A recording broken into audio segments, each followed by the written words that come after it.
বন্ধুরা, আজ আমি আপনাদেরকে জানাবো আপনারা আপনাদের বাড়িতে চালের যে ডাম, চালের যে পাত্র বা চালের কৌটো যেখানে আপনারা চাল রাখেন, এই চালের ডামে দুটি মাত্র জিনিস আপনারা রেখে দিন। আপনাদের চারিদিক থেকে যে পজিটিভিটি আছে সেই পজিটিভিটি আপনারা ফিল করতে পারবেন। আর আপনাদের চারিদিক থেকে অর্থ আসবে ঝড়ের গতিতে। অর্থাৎ বন্ধুরা, এই অর্থ প্রাপ্তির জন্য যে বাধা বিপত্তি থেকে থাকে সেই সমস্ত কিছুই আপনাদের দূর হয়ে যাবে। আবার দেখবেন যারা প্রচুর টাকা পয়সা রোজগার করে থাকেন তাদেরও টাকা পয়সা কিন্তু হাতে থাকে না। অর্থাৎ যেভাবেই হোক না কেন ওই টাকা পয়সা কিন্তু আপনাদের হাত থেকে ঠিক বেরিয়েই যায়। কোনো রোগ জ্বালা হোক বা কোনো দুর্ঘটনা হোক বা কোনো কিছু কারণেই হোক, সেই টাকা পয়সা কিন্তু আপনাদের হাতে থাকে না, তা কিন্তু কোনো না কোনো দিক থেকে বেরিয়েই যায়।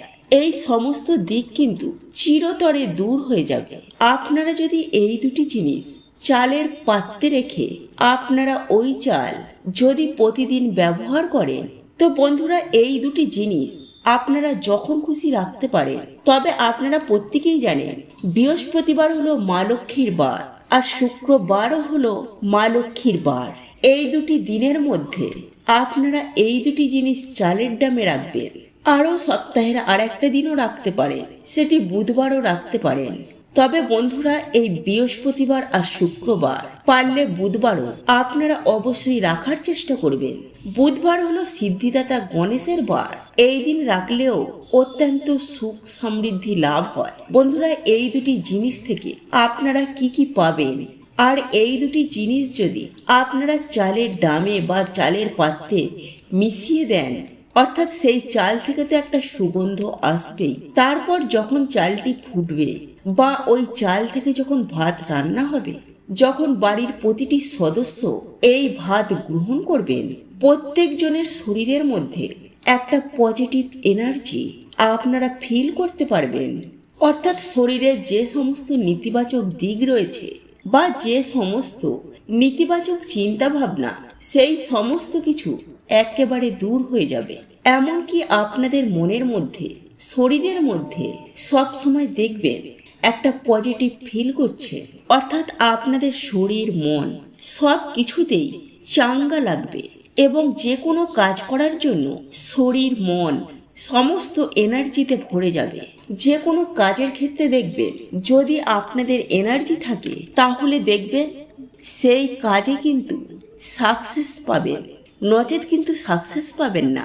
আপনি ধরুন কোনো চাকরিতে একটা ইন্টারভিউ দিতে গেলেন, সেখানে ধরুন আপনাদের কোনো এনার্জি নেই, হয়তো ভেবে ভেবে যাচ্ছেন কি হবে, কি যদি না পারি, যদি না হয়, এই ধরনের নানান রকম চিন্তা ভাবনা মনের মধ্যে আসতেই থাকে।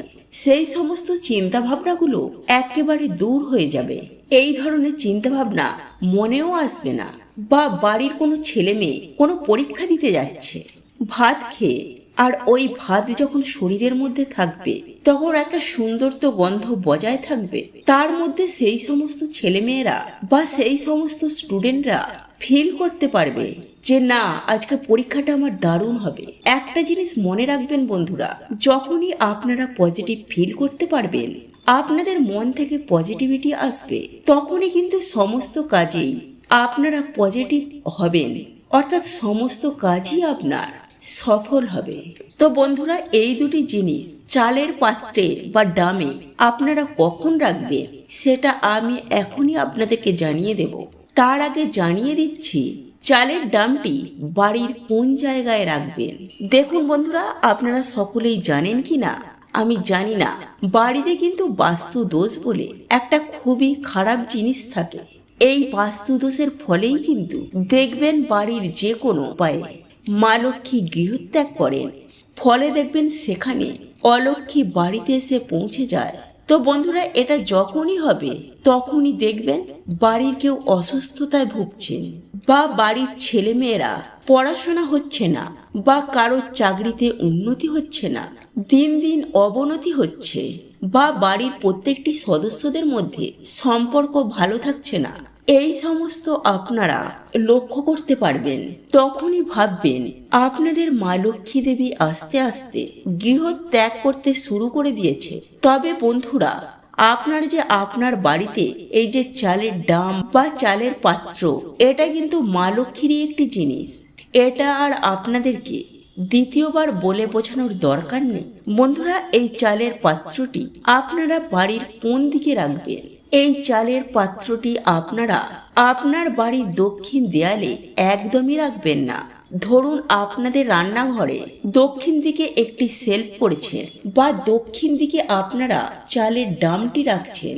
বন্ধুরা, যদি আপনাদের সম্ভব হয়ে থাকে তাহলে সেখান থেকে অতি অবশ্যই, অর্থাৎ দক্ষিণ দিক থেকে আপনারা অতি অবশ্যই সরিয়ে রাখুন। আর হ্যাঁ বন্ধুরা, চালের ডাম কোনোদিন বাড়ির কোণারে রাখবেন না বা কোণায় রাখবেন না। একটি রুমের যে 4টি কোণ থাকে বা আপনাদের রান্নাঘরে চালের ডাম রাখছেন, সেখানে যে 4টি কোণ থাকে, সব থেকে কিন্তু বাড়ির নেগেটিভ এনার্জি কিন্তু বাড়ির কোণের মধ্যে থাকে।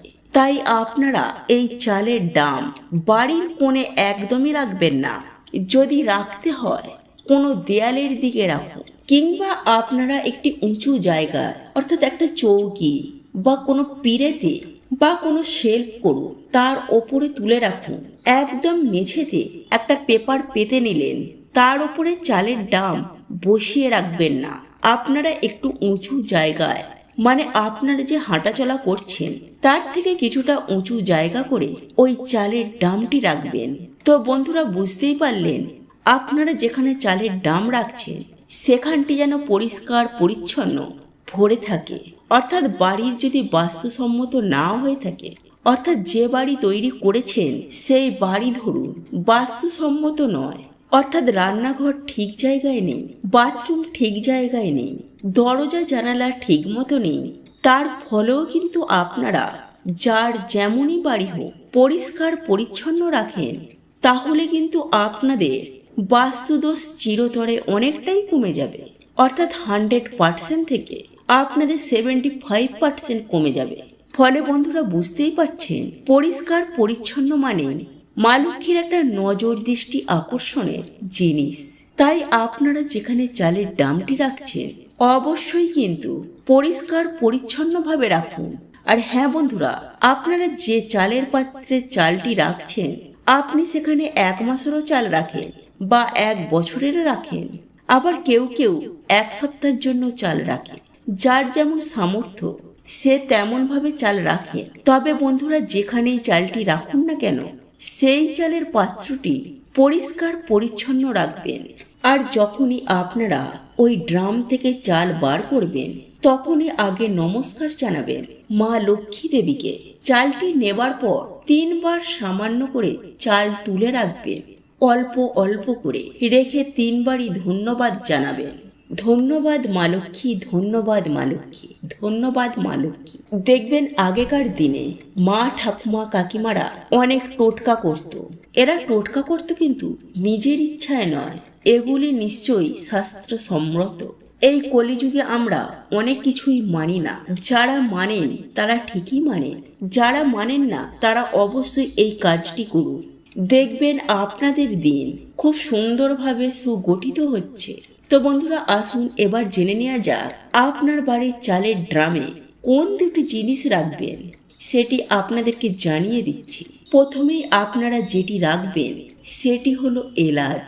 বন্ধুরা, এলাচ কিন্তু মা লক্ষ্মী দেবীর সঙ্গে একটি কানেকশন রয়েছে, আর এই এলাচ মা লক্ষ্মীর খুব পছন্দের একটি জিনিস। তাই আপনারা নয় 3টি, 5টি, 7টি, 11টি, আপনারা যত খুশি বিজোড় সংখ্যার এলাচ ব্যবহার করবেন। বিজোড় সংখ্যার এলাচ আপনারা ওই চালের ডামে রাখতে পারেন। এর সাথে আরও একটি জিনিস রাখবেন, তা হলো দারুচিনি।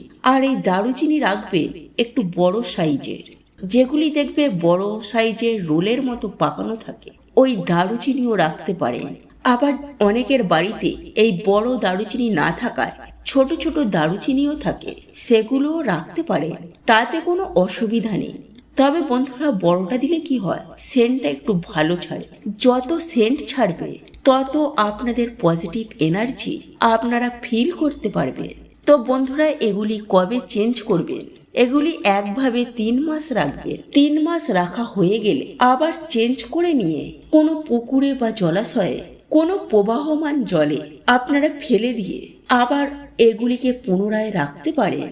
এটা কিন্তু কোনো খারাপ জিনিস নয়। এটি যদি আপনারা করতে পারেন আপনারা উপকার পাবেনই পাবেন, অবশ্যই পাবেন। তো বন্ধুরা এই ছিল আজকের ভিডিও। যদি ভিডিওটি ভালো লেগে থাকে জয় মা লক্ষ্মীর নামে একটি কমেন্ট অবশ্যই করবেন। সাথে আমার এই ছোট্ট চ্যানেলটি লাইক, শেয়ার ও সাবস্ক্রাইব করে পাশে থাকুন এই ছোটখাটো স্বাস্থ্য সম্বন্ধ নিয়ম পাওয়ার জন্য। অবশ্যই এগুলি পেয়ে অনেকেই উপকৃত হয়েছেন। যারা এখনো পর্যন্ত নতুন বন্ধু হয়েছেন তারা মেনে চলুন, অবশ্যই উপকার পাবেন।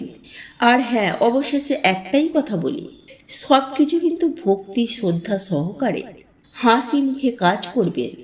গোমরা মুখ নিয়ে রাগান্বিত হয়ে কাজ করলে কোনো কিছুই সফল পাবেন না। হাসি মুখে কাজ করুন, আপনাদের জীবন হাসি খুশিতে ভরে থাকবে। তো বন্ধুরা আজকের এই পর্যন্ত। আশা করি ভালো থাকবেন, সুস্থ থাকবেন। বন্ধুরা আজকের এই ভিডিওটি যদি আপনাদের পছন্দ হয়ে থাকে তাহলে ভিডিওটি লাইক করুন, কমেন্ট করুন এবং বন্ধুদের সাথে শেয়ার অবশ্যই করুন। মনে রাখবেন আপনার একটি শেয়ার অনেক মানুষকে উপকৃত করতে পারে। আপনি যদি সনাতনী পম্পা ইউটিউব চ্যানেলে এখনো পর্যন্ত নতুন হয়ে থাকেন তাহলে চ্যানেলটি অবশ্যই সাবস্ক্রাইব করবেন এবং পাশে থাকা নোটিফিকেশন বেল আইকনটি ক্লিক করবেন। এইরূপ নিত্য নতুন ভিডিও সবার আগে দেখার জন্য। ঈশ্বর আপনার মঙ্গল করুন। আপনি সুস্থ থাকুন, ভালো থাকুন।